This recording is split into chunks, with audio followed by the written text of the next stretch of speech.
Hello everyone, welcome to my channel PCTech. Today I will show you how to enable TPM or TPP on your PC with ASUS laptop. If you want to upgrade or install Windows 11, you have to do it. Enabling TPM or TPP in Windows 11 requirement from Microsoft. Now let's start.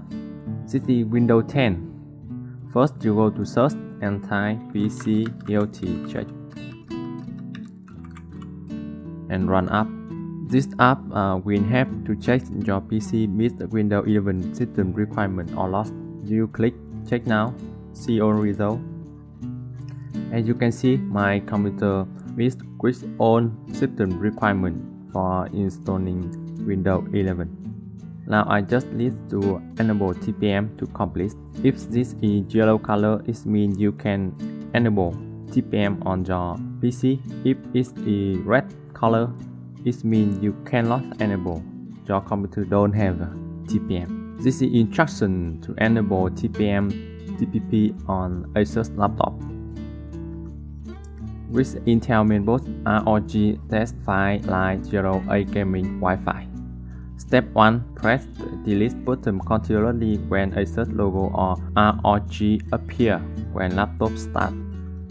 Step 2 is to tap Advanced BCSFW configuration and enable PTT. Click OK when have a loaded table. Press F10 to save and access.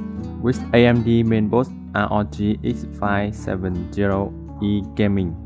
Step 1. Press delete button continuously when ASUS logo or ROG appear when laptop start. Step 2 is to tap Advanced AMD fTPM configuration and change status TPM device selection to firmware TPM. Press F10 to save and access. Okay, this is all instruction enable TPM-TPP on ASUS laptop. If you see my video and this support useful for you, please like video, subscribe my channel. Thank you.